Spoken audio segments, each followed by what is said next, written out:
사랑하는 제자들교회 성도님들, 오늘 하루의 삶도 하나님의 말씀으로 함께 시작하기를 원합니다.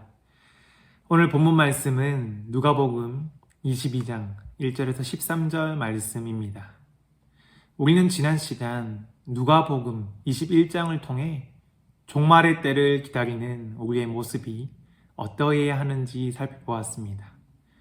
우리는 지금도 살아 역사하시는 예수님의 말씀을 의지하고 항상 기도로 깨어 종말을 준비하는 자로 살아가야 한다는 것을 깨닫게 되었습니다. 세상에 부딪히는 역경과 또 고난이 우리의 영적 상태가 둔감하도록 유혹하지만 우리가 유혹되지 않고 주님이 주시는 이 말씀의 능력으로 세상 것들을 능히 이겨내며 살아낼 수 있기를 간절히 소망하고 축복합니다.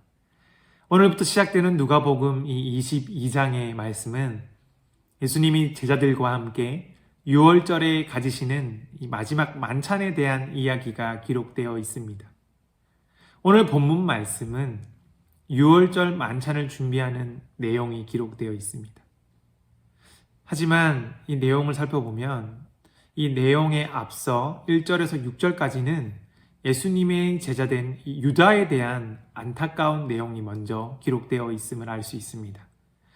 2절 본문의 말씀을 보면 대제사장들과 서기관들이 예수를 무슨 방도로 죽일까 궁리하니 이는 그들이 백성을 두려워함이더라고 기록되어 있습니다. 누가복음 19장과 또 20장의 기록을 보면 대제사장들과 서기관들은 예수님의 적대자로 언급이 됩니다.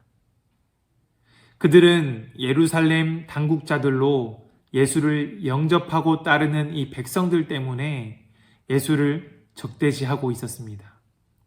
그리고 그들은 예수님을 따르는 백성이 두려워 이제는 예수를 어떻게 죽일까 궁리하기 시작합니다.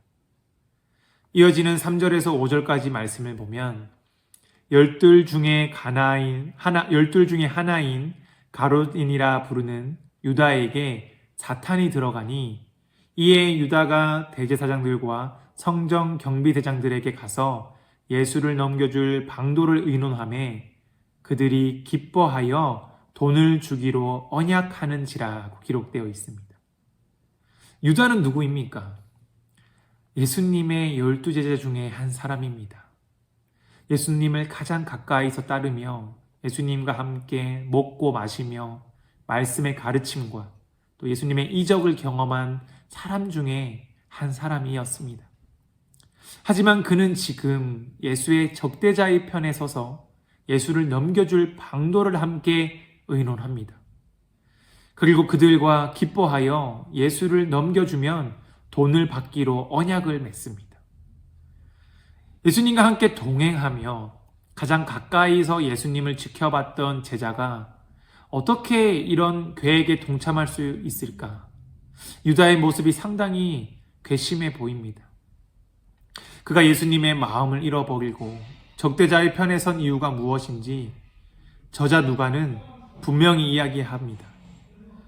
앞서 읽었던 3절 말씀을 보면 유다에게 사탄이 들어가니라는 문구를 볼 수 있습니다. 사탄이 들어갔다는 말은 사탄의 영향을 강하게 받았다는 것을 의미합니다. 즉 유다의 마음에 예수님이 아닌 사탄의 마음이 강하게 영향을 받게 되니 그는 예수님을 배반하는 결정까지 하게 된 것입니다. 그 사탄은 돈을 이용해 유다를 유혹했고 그 사탄의 유혹에 유다는 결국 넘어지고 만 것입니다. 사탄은 이 땅의 권세를 잡은 자들로 표현이 됩니다. 그만큼 우리의 생각과 마음을 충분히 흔들어 놓을 수 있는 존재라는 것을 우리는 인식해야 합니다. 그저 유다가 어리석었다 쉽게 넘겨 짚을 수 없는 것은 우리도 오늘을 살아가며 예수님을 배반하고 예수님이 아닌 사탄의 유혹에 넘어지며 살아갈 때가 있기 때문입니다. 사탄은 우리가 예수님처럼 살아가지 못하도록, 예수님을 따르지 못하도록 지금도 다양한 방법과 수단으로 우리 마음을 흔들고자 합니다. 사탄은 예수님의 적대자이기 때문에 우리가 예수님처럼 살고자 노력할수록 어떤 수단과 방법을 동원해서라도 우리 마음을 흔들고자 유혹할 것입니다. 사탄의 공격에서 우리가 마음을 지키기 위해 우리가 어떻게 해야 할지 우리는 생각해 보아야 합니다. 함께 말씀을 살펴보길 원합니다.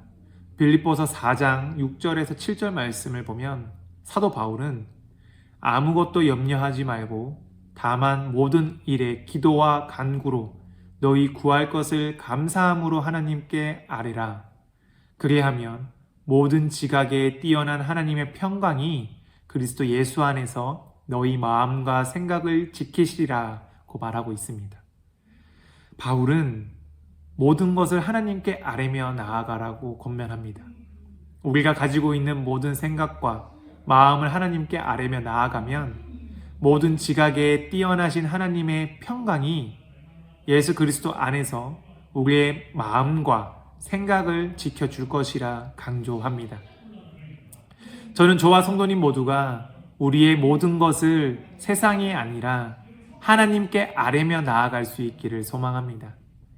전심으로 우리가 하나님께 나아갈 때 하나님의 평강이 예수 그리스도 안에서 우리의 마음과 생각을 지켜주실 것입니다.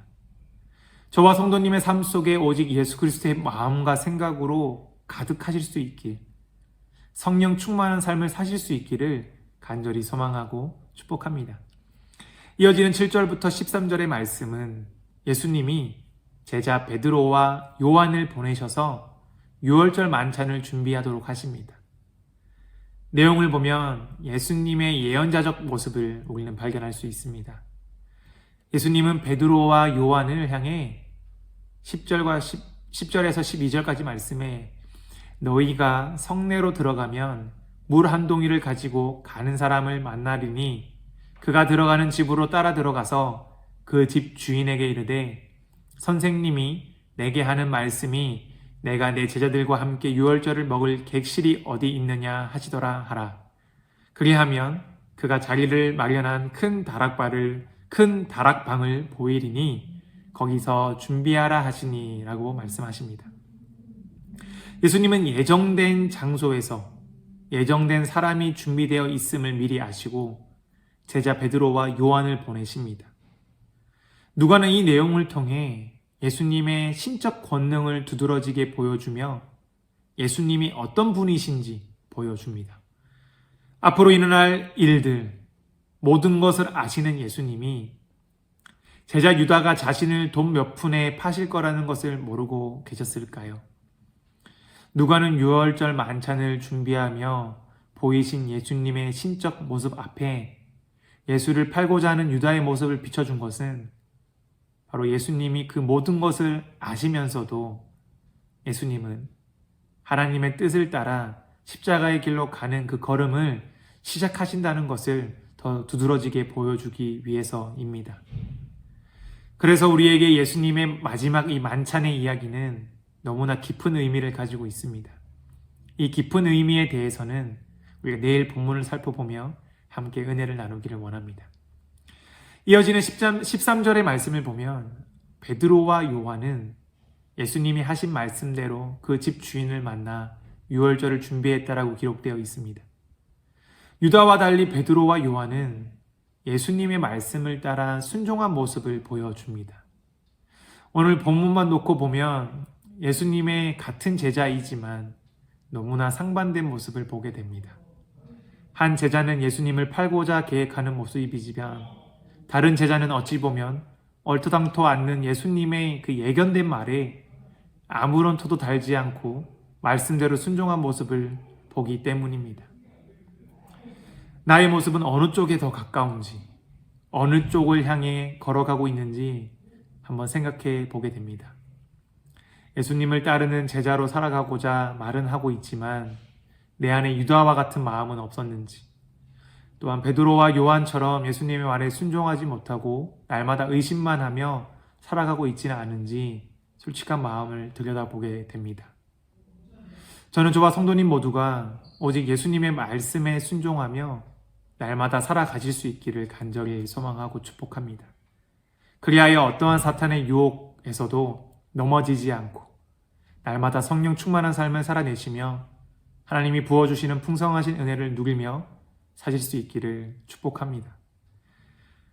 우리에게 맡겨진 오늘 하루의 삶 속에서도 우리 죄를 구원하시기 위해 우리의 배신과 배반을 아시면서 그 길을 걸어가신 그 십자가의 길을 우리가 마음 깊이 묵상하며 그럼에도 우리를 구원하신 예수 그리스도를 따라 살아가는 제자된 삶이 되실 수 있기를 간절히 소망하고 축복합니다.